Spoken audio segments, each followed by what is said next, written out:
All right, we are back again. Today has been a big day for me. Man, this box is heavy. I've already opened it. This is the Greyjoy um, Heroes number 1 box. There's a couple of them. It only comes with 7 miniatures, but comes with like a ton of cards, uh, new non combat cards, a bunch of tactics cards. Uh, and it comes with Windermere Quarrel, which was Ash's companion, Balin Greyjoy, Eric Ironmaker, Newt, Euron Greyjoy, and Theon Greyjoy, which this would be the Theon before he got, uh, you know, desausagized and whatnot by um, the bastard Bolton.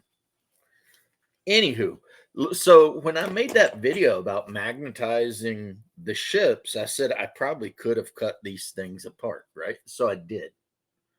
So what I'm going to do is I'm going to take a sheet of this metal. I'm going to use the thicker part as a form, an outline, a stencil, whatever. And I'm going to use my marker. I've got a marker here, a little Sharpie, one of those extra fine tip ones. And I'm going to draw it out.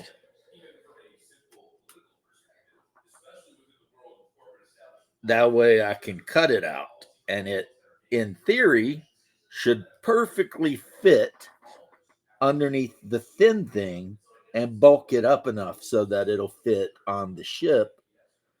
Uh, no problemo, right? And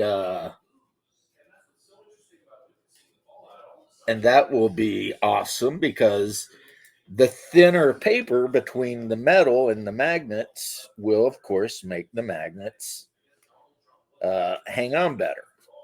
So I got my stencil cut out.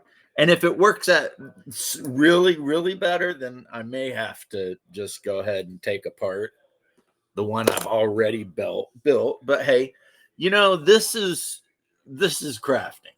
This is the essence of crafting. You try something, it works. You try something a little different, it works better or worse. You adjust, you keep going, you try something else. Eventually, you get where you want to be, and then you move on.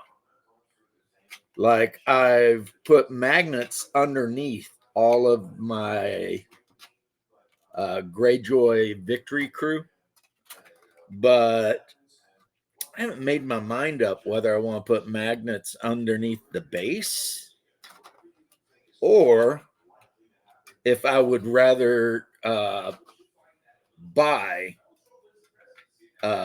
mild steel sheet metal and put in the base. You know what I mean? Like, so that I think it would sit better.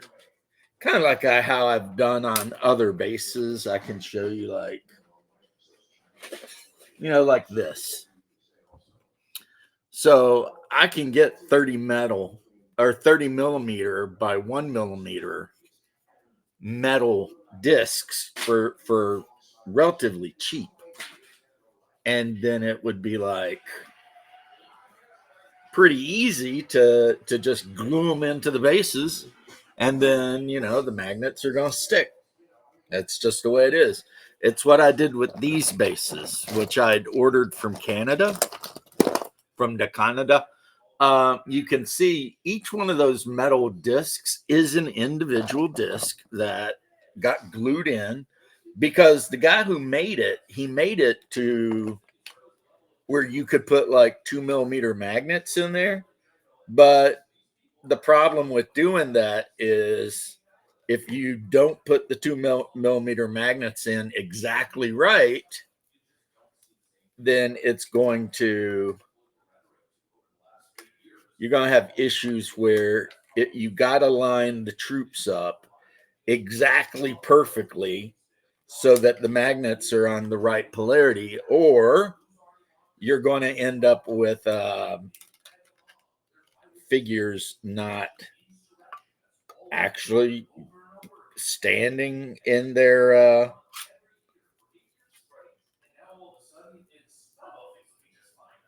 base. And in this game, bases, well, the movement trait is very important. It's very important. It determines a lot of stuff. I've been studying my tactics and stuff. Some pretty good tactics, like the ability to, if you destroy a rank of an enemy unit, you can play a certain card and it will allow you to heal one of your friendly units by a number of figures, which basically means you just put the figures back on the base. That's kind of cool. I'm liking that, and that's what's kind of wild about the Song of Ice and Fire game compared to a lot of games that I've played, is there is actually somewhat of a slight political angle to it, because you do have your non-combat, you know, figures that are, doing whatever they're doing, as well as tactic cards. You got a deck of tactic cards that's determined by your leader. Like the army I built, because the game also comes with an army builder.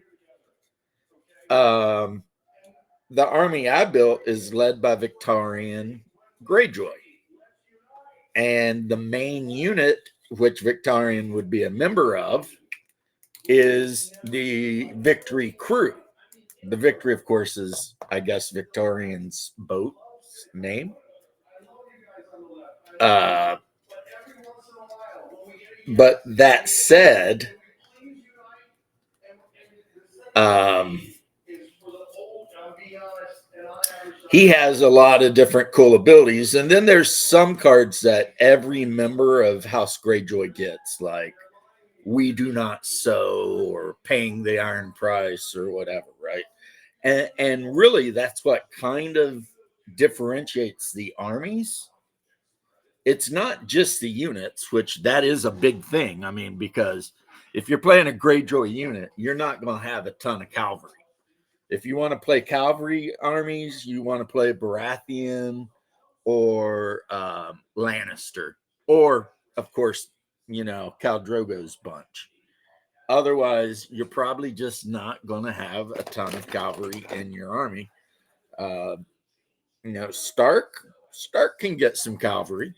You know, I mean, you could go to the neutral factions and get like hedge knights and stuff like that in your army, but since I've got the Starbucks and a couple of other things, like for my Stark army, I already got this unit. So when I get the Stark army up and going, and I magnetized it, I showed you guys that. These are Umbar Raiders, so they are very good on the attack. Their movement is pretty good, but they only got a 5+ save on a dice 6. So if these guys run up on, a tougher unit, they're more or less likely to get spanked. And, you know, just because they do a ton of damage, but they can't take it. So this is not the kind of unit you want up in the line, trying to hold the line against enemy units or anything like that. And you probably want to keep them away from, drawing too much attention from archers too, because a unit like this could easily get just archered right off the table. I mean, they got 3 wounds each, and they got a lot of cool abilities, But none of that makes up for the fact that they've got a 5+ armor save. Whereas if we look at, where did I put right here the cards? Yeah, they got 5+ armor save. Now their morale's good, 5+ morale. And they have some good abilities, sundering, etc. They get a lot of attacks, so that's good. They actually get better the more men get killed. Oh, it's kind of crazy too. They wear red clothes, even though they're Starks. They wear red. But then you look at this unit over here. This is your Iron Victory crew members. They've got 6+ for their panic check, which is not as good, but they got a 4+ save and 3+ to the attack rolls, and they actually roll more. Also, they have sundering, and if Victorian Greyjoy is attached to the unit, it deploys with a pillage token. And when they get X amount of pillage tokens, then they just blow up. They get nuts. You know what I mean? That's how a lot of the Greyjoy units work. Is as you destroy enemy forces, you gain pillage tokens. And as you gain pillage tokens, it unlocks special abilities. So anyway, this thing is on there pretty good. Super glued on. And this is nice and thin. Should slip in there pretty easy because of how thin it is. So we're going to go ahead and line her up and slip it in. And boom and boom. Actually, that fits in better than the last one did. Now, because I'm never taking this off again, I'm going to run a bead of super glue around the front of it because this is staying on forever. Right.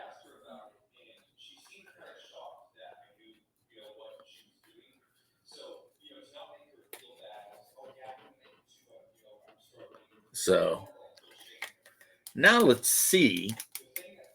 Let's grab a magnetized figure. Let's see how this feels. Actually, about the same, really.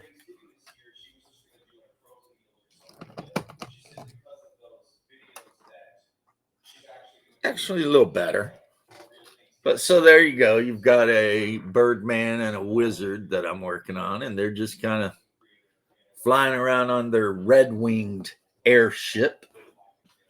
These would be considered like skiffs in Talislanta lore, so very small. I mean, Talislanta, like in Cimmeria and other places like that, they actually make massive warships that can fly. So, Merry Christmas to all of you. I got a lot of Merry Christmas on my last video, and this is kind of a response to that. Merry Christmas to each and every one of you out there. I celebrate Christmas like 3 times a year, technically, because of the way my family is. It's like some of them show up at, this time, and some of them show up at another time. And then I actually celebrate Christmas. Like my wife does this for me because, I actually celebrate Christmas January. Uh, you know, because that's Orthodox Christmas. But I'll never turn down any well wishing or anyone telling me Merry Christmas. One thing I want to say about this game, but Merry Christmas, is it gives you art. So if you decide to paint a unit, and there's nothing saying you have to, all the units are already color coded. So I mean, the Starks are that icy white color. Greyjoys are sea green. The Baratheons are kind of a buttery yellow, uh, et cetera, et cetera. You already know Lannisters are red. You can just play the game right out of the box without painting anything. But I decided I wanted to at least paint a couple of units, just to do really. And so that's what's happening here, right? Now these guys, I noticed their armor is kind of shiny, so I'm going to use polished silver speed paint. This is from the Army Painter. I like this stuff quite a bit, and it's pretty easy to use. So let's see. Put just a dab down, because just a dab of do ya with these speed paints. I mean, you don't have to get crazy and like throw it on super thick. You really don't. You can just put it on, uh, you know. So put it on the axe blade, of course, because these guys all carry boarding axes, which give them the sunder ability, which is a good ability to have. There are a lot of abilities in this game, but what makes it easier than a game like 40K or something is you have the cards. So it's like, if you're wondering what abilities your unit has, you have the card and it's sitting in front of you on the table. You know what I mean? So you just look and say, oh, it has this ability and this is how it works. I mean, it really couldn't be any easier than that, right?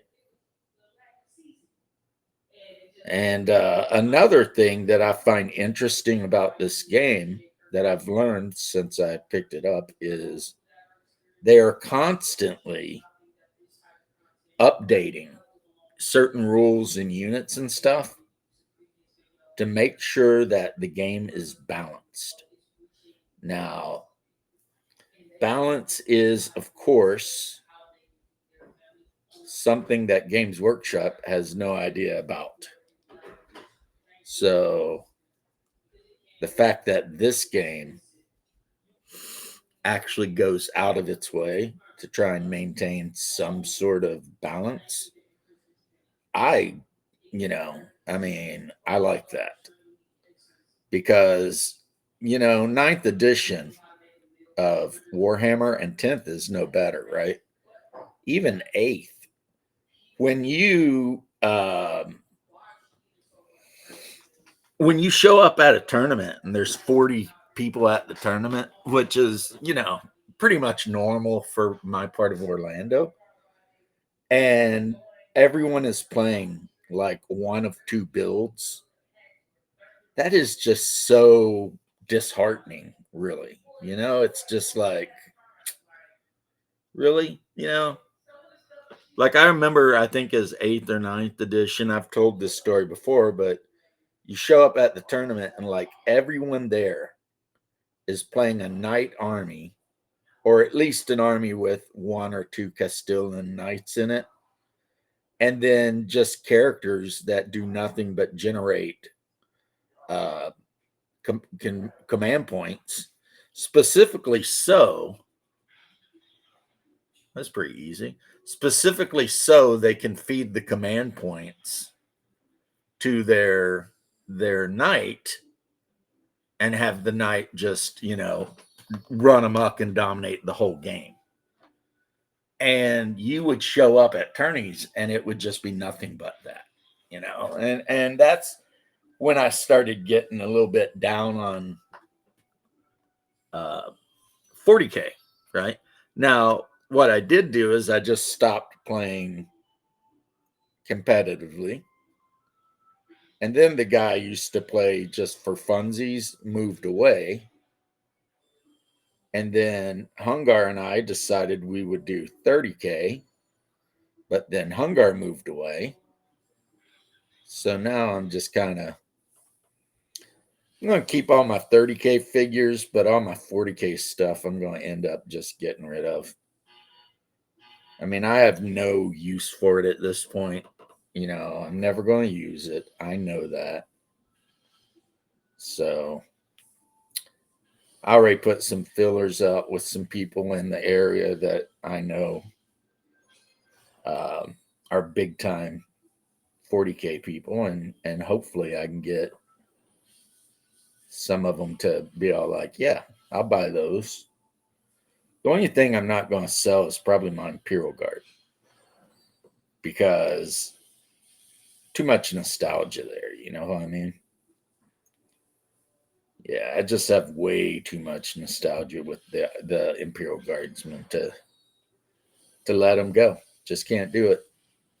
And of course, I'm talking about all of them: Still Legion, Mordians, um, Kriegsmen, Catachan. I have at least 2,000, and sometimes up to like way more than that points for every Imperial Guard army I own. So Still Legion, Kriegsmen, Mordians, and Catachan are my main armies. Um, and them I'll keep because honestly, they fit into a couple of baking pans. By a couple, I mean like 6, and not counting the tanks, obviously. And if I need to, I can always just put them on a shelf in the garage somewhere in their baking pan, and they'll stay good forever.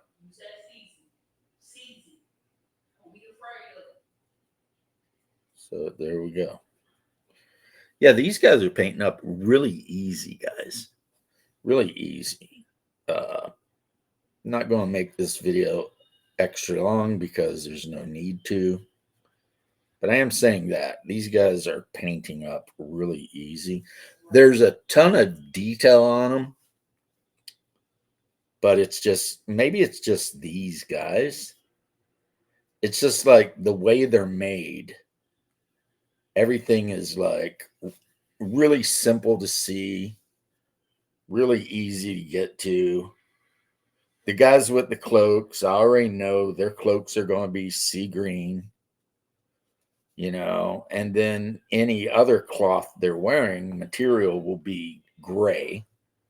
And then they'll have leather for boots and stuff, and wood for the handles of their axes. So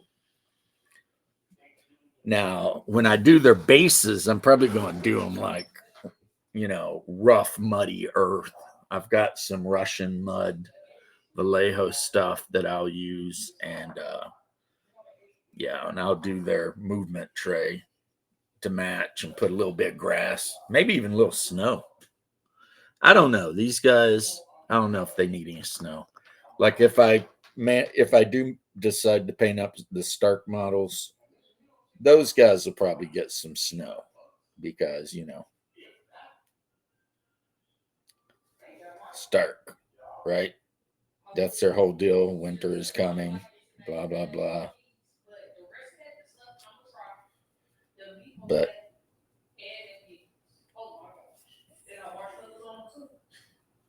the wife's in there watching cooking shows.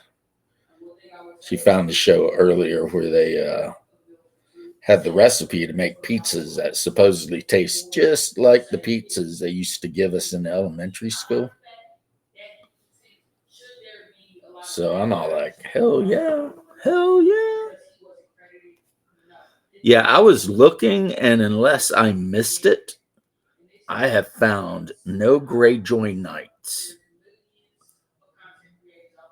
So that could be the thing that sets the Greyjoy apart, is they just don't have any knights. And you know what? I'm okay with that. I don't have a problem with that. If I wanted to play an army full of knights, I would have obviously bought Lannister because they've got, the knights from Casterly Rock. They've got just their basic, generic Lannister knights.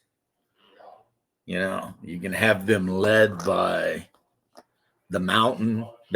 The Mountain's even got his own unit in this game. You know, the Mountain's Raiders, which are all, you know, cavalry units. So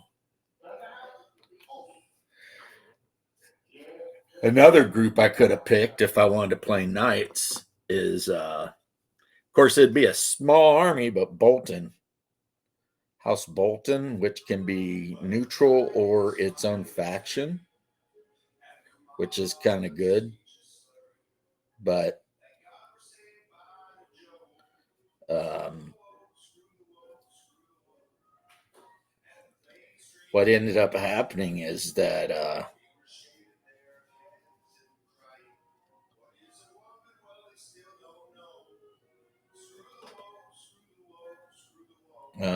now the wife's listening to Tom McDonald videos. Um, it distracted me too because I'm like, what is that? But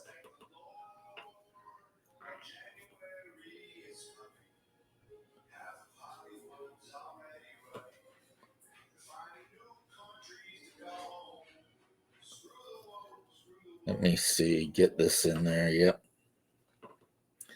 And paint his sword up, and all the metal is done.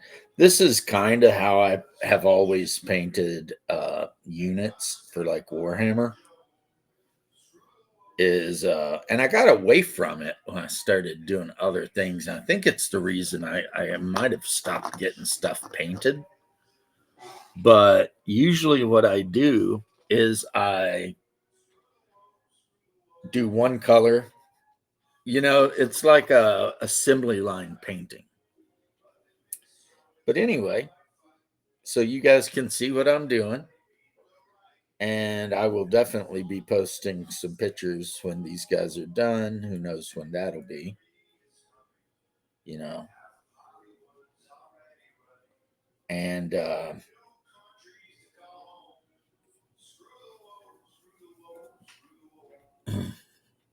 me see. Yep. Like the next big color is going to be probably, I'll use snake bite leather on all the boots and belts, maybe.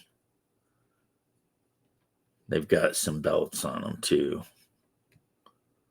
And then after that, I'll do sea green on any of the parts that need to be sea green. And then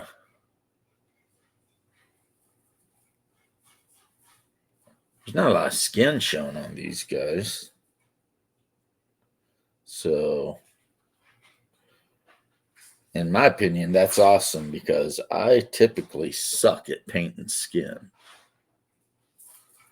I am just not great at it. So, Aaron and I are going for a walk. All right. In case you hadn't noticed, he's a little excited. He is very excited. He's like, I'm going to go for a walk with Mama. Okay. My little dog's freaking out because the wife is going to take him for a walk around the block. He's all excited about all the new and interesting things he's going to be able to pee on and all the new and interesting things he'll be able to bark at. Now, wish we could all be as happy as those little guys are for like nothing, you know what I mean? So like you take them on a walk and they act like it's the greatest moment of their life. Like, oh my God, we're going on a walk. This is the best thing that's ever happened to me. You know? Is there an animal out there any more pure, really, than a dog? I don't think so. I don't think so. But that said, you can see getting the metal on them.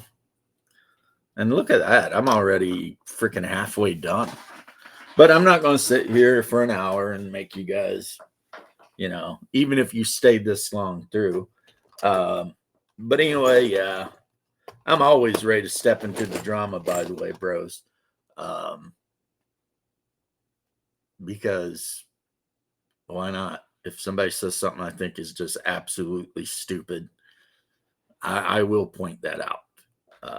It's not my best quality, but it is a quality. So until next, my niece is home from work up in Minneapolis. Until the next we meet, peace and love.